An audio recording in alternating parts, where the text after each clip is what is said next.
she would file a dismissal for the BPO. She did not do so.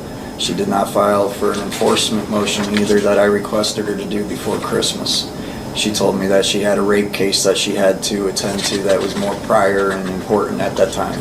And we did not meet, so we did have a lack of communication. I feel as though she put more of her effort into the rape case and not mine.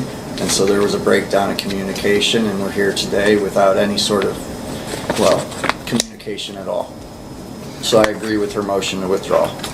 All right. Ms. Yeager, did the state wish to be heard regarding the motion? No, Your Honor. All right. So the ethical guidelines for the practice of law do allow for withdrawal of representation when there's been an irreparable breakdown in communication. That's not uncommon. I've presided over and made rulings on motions of the same nature countless times. What's unique about this case is the fact that, number one, the Ohio Public Defender was cooperative enough to agree to allow one of their staff attorneys to actually come to Licking County, where we do not have a public defender's office, to represent Mr. Bishop, because Mr. Bishop has now blown through, on one case, let's see, 1, 2, 3, 4, 5. Ms. Ilola would be the 6th attorney that had been appointed to represent him. In the other case, at the very least, she would have been the 5th attorney that was appointed to represent him. The court does not force attorneys to continue with representation when they feel that there cannot be an adequate resolution. Furthermore, the defendant has expressed his displeasure. Now, at this time, I am going to grant the motion to withdraw, and Ms. Ilola, if you would like to leave, you're free to go. Thank you, Your Honor. Before I do, though, I do want to make a record. Mr. Bishop did hand me a lot of materials to look over, which I did do so for his case. I would like to hand them back to him on the record. Welcome back, everyone. Today's courtroom appearance features a pro-SE sovereign citizen watching his strategy unravel fast. Right from the opening moments, it's clear the court has had enough. Endless antics, recycled talking points, and nonstop deflection have exhausted everyone involved. Multiple attorneys have come and gone, yet blame continues to land everywhere but where it belongs. This hearing turns into a blunt reality check, exposing just how flimsy these tactics really are. Patience is gone, tension is high, and the result is anything but subtle. Let's get into it. Just so that way we do not have any further issues going forward. This is everything, including the flash drives that were given to me, and then including the new motions that were addressed for this is the motion to withdraw that was sent to you also, but I wanted to give you a copy of it in person as well. And Mr. Bishop, are you satisfied that Ms. Ilola has returned everything that you had provided to her? I believe so, Your Honor, with a quick glance over. Very well. Counsel? Your Honor, I just wanted to make sure, clarify, does that include all the discovery provided by the state? I believe so. Based off of what I was given by Mr. Bishop, I believe that's all the discovery as well. All right. Thank you, counsel. Thank you very much, Your Honor. Okay, so a couple of matters that we need to address. Number one, the defendant, pro se, prior to the withdrawal of Ms. Ilola's counsel, filed a motion to enforce. That was filed on the 16th of January. In essence, the defendant is asking this court to order a different court to take legal action. This court has absolutely no authority to do that. Certainly, the defendant could seek a writ of mandamus from the Ohio Supreme Court, asking it to order the Domestic Relations Court to proceed. But Repeat that. I barely can hear you. I'm sorry. Well, here's the thing. This court does not have any authority to tell another court what to do, all right? So I'm going to deny your motion to enforce. Now, there are certain other steps that you can take to try to get the relief that you sought from this court, but obviously that's something that you would have to do at this point on your own. All right, guys, this is where reality crashes head-on into the defendant's strategy. He asks one court to force another court to act, and the judge shuts it down immediately, making it clear there is absolutely no legal authority to do that. The motion is denied without hesitation, and the defendant is bluntly told that if he wants relief, he'll have to pursue it on his own. This moment perfectly exposes a fundamental misunderstanding of how the court system actually works. Now, the other thing that was pending, and has been pending for a while, is the defendant's motion in limine regarding the use of a recording which purports to capture a conversation between the defendant, and at least one, if not several individuals at the Domestic Relations Court, the allegation being that the recording itself was made not by Mr. Bishop or the individual that he was speaking with, and in fact the state seems to concede that fact in its memorandum contra the motion to limine. And the court did considerable amounts of research yesterday afternoon, and here is basically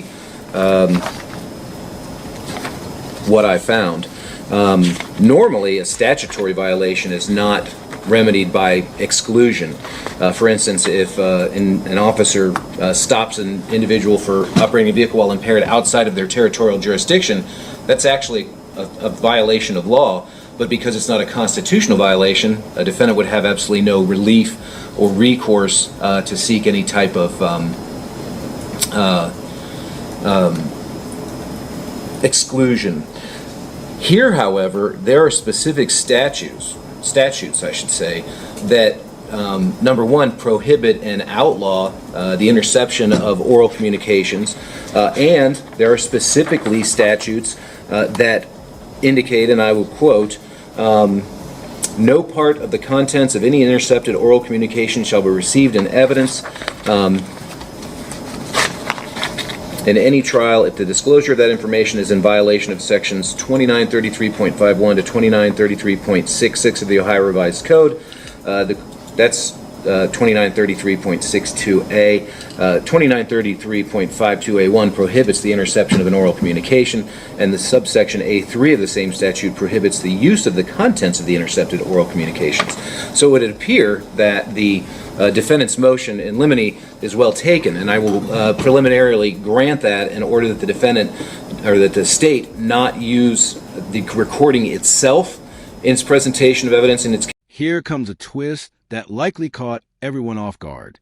The judge turns to Ohio wiretapping law and explains that the audio recording tied to this case was illegally intercepted. As a result, the court bars the recording from being used as evidence. At first, it sounds like a win, but that moment doesn't last. The judge quickly clarifies that live witnesses can still testify, making it clear that any celebration would be brief and deeply misleading. That does not preclude the state from introducing evidence from individuals who were either part of the conversation or individuals who overheard the conversation as it occurred and who have a source of knowledge of the contents of the communication, not from the recording, but rather from their own auditory senses. So the court will be putting on that entry. Now we need to address the issue of counsel, or maybe we probably should have done that first. It doesn't really matter because the last time we were here, when Mr. Itaeum withdrew his counsel, the court did indicate and explain to Mr. Bishop that I would be reaching out to the Ohio Public Defender's Office to see if they would be willing to represent him. Thankfully they were, and I explained to him that if they weren't, or if that didn't work out, that the court would very likely declare what's called a constructive waiver of counsel. So I've done a little research in that regard as well. There's a case out of the 5th District actually from April of last year. It's in re adoption of AMV. It's 2024 Ohio 1240 is the site. But basically it talks about the fact that in that case, 2 separate attorneys were appointed to represent the defendant in a parental rights matter. The rights are conveyed under a different authority than the constitutional, but it's pretty much related. And then after the putative father basically fired both of those attorneys, the court reached out to every other attorney on that county's court-appointed list, all of whom declined to represent the putative father. And the ultimate ruling was that the defendant had 2 options at that point. He could, A, hire his own private counsel of his choosing, or B, represent himself. But at this point, the court finds that it has done everything possible to afford Mr. Bishop his right to court-appointed counsel, but that if 2 were enough in that particular case, I think 5 is more than enough in this one. So the court is going to declare a constructive waiver of the right to court-appointed counsel, and I will explain to you, Mr. Bishop, that you have 2 options. Number 1, you can hire your own attorney using your own funds. Number 2, you can represent yourself. Do you understand that those are the 2 options you have? Yes, Your Honor. May I have a chance to speak now? As soon as I'm finished. Yes, Your Honor. I need to advise you of the perils of self-representation. I want to confirm with you that you did not go to law school, nor do you hold a law degree, correct? Correct. You've never been admitted to the bar of any state to practice law, correct? Correct. Well, here's the thing. If you elect to represent yourself in these cases, you will be held to the same standard as somebody who has been to law school, who has passed the bar, and who has the experience of practicing in the courts of Ohio. This guy is seconds away from saying something unbelievably foolish. So brace yourself. But before we get there, let's be clear about what this case actually involves. This isn't a traffic ticket or a minor dispute. He's facing serious charges for violating protection order and making improper contact through school communication systems. Somehow, he's already burned through 5 attorneys, cycling through them like a revolving door. Yes, under Florida versus California, he has the right to represent himself. But that right doesn't come with unlimited patience, while every hearing turns into a delay tactic. At this point, he's not just wasting time, he's testing how far the system can be pushed before it finally pushes back. Not be permitted to advise you on how to proceed. You could very well miss certain opportunities to improve your circumstances or plead your case. And that would be a risk that you would be taking by the fact of refusing to accept the assistance of court-appointed counsel. Objection to that motion right there, Your Honor. I didn't refuse counsel, they've refused me. I would like that worded correctly. Sorry. Well, Mr. Bishop, here's the thing. They have all told me. Here's the thing, Mr. Bishop. Yeah. Them not telling you what you want to hear is not the same as being ineffective, okay? That You may disagree with what they have to tell you, but they know more about the law than you do. I'm fairly confident in stating that. That wasn't the case, Your Honor. I was being forced to take a plea deal when I wanted to come to trial. That is illegal. That is against my judicial standards of right. Every single attorney you have given me so far has told me to take the disorderly conduct on this telephone harassment and they'll dismiss the VPO. And every single one of them has told me this plea deal that they are going to come to the prosecutor with and that they want me to take that. And I have said, no, don't you dare go to the prosecutor with that. I want a trial and that's what I want. And they have all came up with this phenomenon of a idea. Every single attorney. And when I say absolutely not, I want a trial, let's prepare for trial, next thing you know, we get a withdrawal motion. Me and her didn't have no quarrel. She just put her efforts into a rape case over me. And that's the same thing with that Ed guy. He put that whole situation, same thing with the previous attorney, Todd, or what have you, his name. And then I also want to put on the record, Your Honor, that out of the 5, 2 of them never even called me. I never even was aware that they were appointed to me. And they never even emailed me, called me, nothing. There was no mail, nothing. I wasn't aware that even 2 of those 3 came forward. All I knew about was Zach Tabler, Atilium, Todd something, and this Ariel Iolia. And that is it. 4 attorneys. That is it. The other one, and you had told me last time we came that there was 2 or 3 of them that withdrew themselves, Your Honor. I've never even seen or talked to them. I didn't even know they were my attorneys appointed. So, on the fairness side of things, I have not had fair representation, so I do want that to be put on the record that I have not had appropriate representation. That's why we've went through so many of them. And there was a $20 million lawsuit against the previous magistrate in this county, and all of the attorneys are aware of it, telling me, on record, I want this noted, that they are all workers of this city, and that they do not want to help me in this matter. Well, Mr. Bishop, quite frankly, I'm a little tired of your conspiracy theories that everybody's out to get you or force you to do things. No attorney that's ever practiced in front of me has forced an individual to accept a plea. I have video Nor record. Mr. Bishop, it's my turn to talk. Sorry. Nor have I ever accepted a plea that wasn't knowing, intelligent, and voluntary. That's why you saw me go through those questions with the 2 individuals who did, in fact, enter pleas in their cases before we called your case to be heard today. I will put on the record that in at least one of the motions to withdraw, there have been allegations of verbal abuse by the defendant towards their attorney, and there have been informal allegations that perhaps there may have even been threatening language used towards those attorneys. So the defendant's objection is noted, but he has waived his right to have court-appointed counsel by basically plowing through these attorneys, and whether it's 5 or whether it's 3, I can't get anybody else to accept representation of you, Mr. Bishop. Now, certainly, you've indicated that you want to have a trial, and the court is more than prepared to afford you that option. And after today, we will be scheduling this matter for a trial by jury. The court will make a determination as to which case we're going to handle first, because I do not believe these are consolidated, are they? They are not consolidated, Your Honor, Your however. Honor, can you explain what consolidated means? Meaning they would be heard together at the same time. They are not consolidated at this juncture, however, we would be able to try them both at the same time. Well, the court finds that they're two separate and distinct matters, and in the interest of safeguarding the defendant's rights against undue prejudice, I do believe that they're completely unrelated in that one involves an allegation of harassing phone call to court personnel, where the other simply involves an allegation that a phone call was made to a school where the defendant's children were enrolled, but that he was subject to allegedly a protection order that prohibited him from contacting the children's school. So the state certainly is welcome to file a motion to consolidate, but as former Judge Harris of the Fairfield County Municipal Court said, although I won't prejudge anything, you'll lose. That being said, we will schedule this matter for trial probably within about the next 30 days, Mr. Bishop. If you, in fact, retain private counsel, by all means, make sure that they submit their notice of representation in a timely fashion. If you elect to represent yourself, if there were ultimately a conviction on either one or both of these charges, you would certainly have the right to appeal my decision declaring a constructive waiver of counsel to the Licking County Court of Appeals. What was it you wanted to say? Thank you, Your Honor. I'm sorry. If I don't speak, I lose it. So I'm not my father, so I'm not a professional, as you said.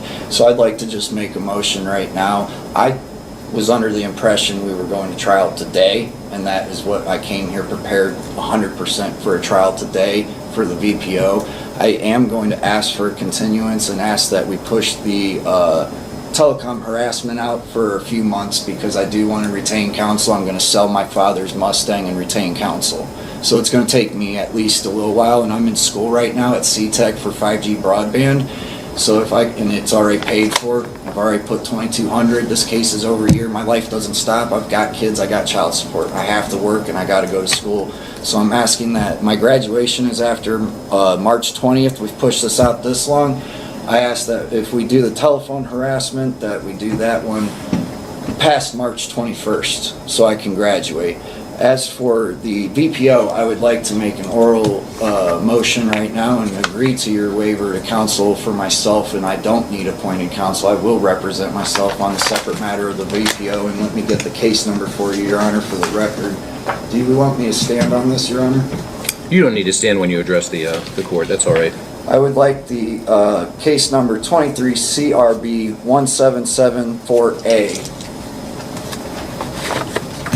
to note that I will represent myself on the VP. At this point, the court brings everything back under control. The judge schedules a jury trial and makes it clear that personal excuses, like school commitments or selling a car, are not ground for delay. The prosecution pushes back, stressing the victim's right to a speedy trial. One by one, every attempt to dodge accountability fails, and the defendant's arguments collapse on the record. Like it or not, this case is moving forward. Of dismissal, because I was under the impression of a trial today. I am prepared for trial. If state is not prepared for trial today, I ask that they withdraw and dismiss. All right, Ms. Yeager? Your Honor, Mr. Bishop speaks prematurely about our preparedness. However, in speaking with court staff yesterday, we were instructed to call off our witnesses for the VPO case, so we would be unable to proceed, but we did that based on the impression that this matter would not be going forward today. Regarding... Objection. You have to let her talk, Mr. Bishop. Regarding the pushing the telecommunications harassment case to after March, we would object to that. These cases are from 2023. This has already gone on long enough.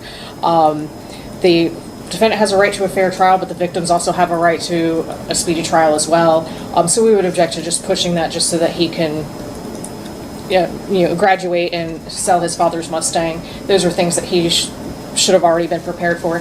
And since he did mention, a disorderly conduct, we did want to just clarify for everyone, the state's offer has never been for a disorderly conduct. The state's offer has always been plead to the telecommunications harassment, and we would dismiss the protection order violation case. That's still what our offer is. However, if we do go to trial, we will be prepared to go to trial on both.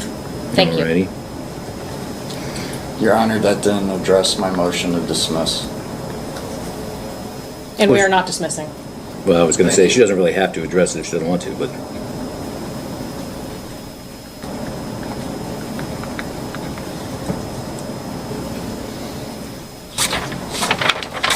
Okay, as far as your indication, Mr. Bishop, that you wish to waive your right to counsel in the 23 CRB 1774 case, I just need to go over this with you on the record in open court. You do have the right to be represented by a counsel of your choosing, by hiring somebody. You have the right to apply for court-appointed counsel, which you've done, and which the court has granted on numerous occasions in this particular matter. Obviously, the court was declaring a constructive waiver of counsel, but if you're affirmatively waiving that, we just need to put that on the record and have you sign off on it. Be advised, representing yourself exposes you to a number of pitfalls and dangers.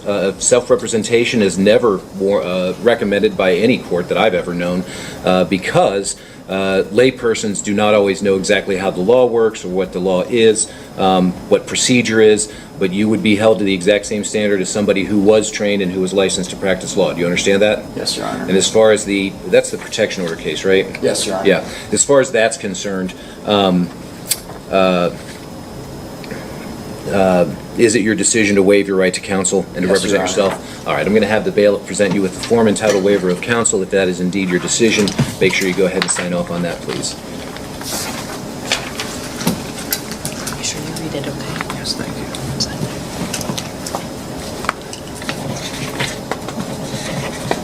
Thank you, sir. For the record, Your Honor, it does state on that paperwork the maximum penalty. We've never went over that. No one Okay, has. just to let you know, on both of these charges, the telecommunication harassment and the violation of protection order charges, they're first-degree misdemeanors. Each carry up to 180 days in jail, up to a $1,000 fine. They're also both what we call enhanceable offenses, which means if you were to plead guilty or be convicted of either of them, if you were charged with the same offense that you were convicted of here in municipal court, it could be filed as a felony-level offense and carry a potential prison term, but your exposure, as the charges stand here in this court, are up to 6 months and a $1,000 fine. Understand? Yes. All right. And the record should reflect that the court did advise the defendant after he signed, but does that change your decision to want to waive your right to counsel? No, Your Honor. On that case. Okay, so the Not court will on accept that the waiver. case. Now, I do need to address a couple of other things before we recess, and that is the county prosecutor has filed 2 motions to quash subpoenas that were issued today. They're both in case number 23-1774. The first motion addresses the defendant's subpoena, Ducas Tecum, to the Common Pleas Clerk of Courts for audio recordings of court proceedings in the Domestic Relations Division. Counsel for the county argues that the clerk is not in possession of those materials and therefore cannot produce them. That's the Olivia Parkinson. Yeah, exactly. I have no objection to that, Your Honor. All right, so I'll go I ahead agree and- that was a mistake. The clerk and me, when we were filing the subpoena, that was not to go to Olivia Parkinson or Common Pleas. It was miswarranted subpoenaed. Okay, well, I'll go ahead and I'll grant the motion to quash without objection from the defendant. The other motion was to either quash the subpoena ordering Magistrate Kokensparger to appear for purposes of testimony, or in the alternative, because he had some sort of a conflict this morning, allow him to appear in the afternoon. Do you want to speak to that, Mr. Bishop? I would object to that. As the prosecution has already stated, we've pushed this matter out forever, and he is crucial for the VPO situation because of his November 7th, 2023 hearing. And he is a crucial, I believe the word is alibi to the, or notice of justice is what I read about, which is why I pushed for the enforcement. But yes, his testimony on that date is crucial to my case, and that is why I believe he should be subpoenaed, because I have a right to face my accusers. He is one of my accusers. Well, actually, the accusation is that you made a phone call, not that, I mean, you can't I suppose you could attack the validity of a protection order, whether it was actually in effect at the time, but relitigating whether it should have been granted is not on the table. That's not relevant to the determination about whether or not you violated it. So I'm going to grant the motion to quash at this time unless the defendant can show with more specificity the relevance that Magistrate Kokensparger holds to the violation of protection order charge. So, and I want to say this as well. I think you issued the subpoenas in the 1774 case, and that's the one it should have been, and I put these two motions in the wrong file. Okay, so I'm going to go ahead and I'm going to grant both of the motions to quash. As I said, you can reissue your subpoena for our next court date, but you'll have to show with some specificity why you believe that the magistrate has relevant testimony to Will he provide. have to well, my question to that, Your Honor, is the validity of my audio that I'm presenting on our trial date, because that is... Well, I wouldn't, let me put it this way. If somebody subpoenaed my staff to produce a recording of court proceedings, I would not be the one who would authenticate it. It would be the person who created the recording. So again, this is something that you're going to have to figure out on your own, because I can't give you advice on how to proceed, but there is a means by which you can address the appropriate party to produce those materials. And again, that doesn't mean they're relevant, and that doesn't mean they're irrelevant, but it means you have to go about the proper channels and seek the proper sources for those things. All right? All right, and then also final for my record, Your Honor, I would like open access to be able to speak with the prosecution, and so the VPO matter on case number 23 CRB 01774. Since they are separate matters, I would like to be able to have that line of communication between me and the prosecution open as is usual custom standard. Well, you'd be surprised how frequently the prosecution fails to respond to emails and phone messages from actually licensed attorneys. So I can't force them to talk to you anywhere other than inside the courtroom, other than responding to any pleadings that you file. Certainly you have the right to contact them to see if they're willing to speak with you, but they're not required to prior to trial. Absolutely understood. Okay? Yeah. Anything else? No, Your Honor. All right, very well. We're going to stand in recess, and notice of the new court dates will be going out. It would be the court's intention to The telecom is the oldest one. yeah, that was what the court was going to try first, was the telecommunication harassment. But as I mentioned, the state's more than welcome to file a motion to consolidate, but I'm not inclined to grant that because I do find that it would be prejudicial to the defendant. Oh, Okay? Your Honor, one more thing, just since he asked about open access to the prosecutor. I believe I indicated to Mr. Bishop last time when we were here with Mr. Otayam, and my position on that still stands. I will speak to him in court on the record, or I can speak to him in writing through email, just so that there's no miscommunication and no issues on either side. Okay, very well. Thank you very much. Court stands in recess. Can I get the email? Yes, I emailed you. Let me know if you want to follow this case moving forward, because this defendant is truly something to watch, unintentionally entertaining, yet genuinely exhausting. It wouldn't be surprising to see even more resources burned on another attorney, who still can't stop him from talking himself deeper into trouble. Some people refuse to accept reality, convincing themselves the system is against them, when in truth they're stumbling over their own ego at every turn. This case also raises a bigger question. How much delay and disruption should courts tolerate before order has to be firmly restored? Judges must balance due process with preventing the courtroom from becoming a stage for chaos. No easy task with a defendant like this.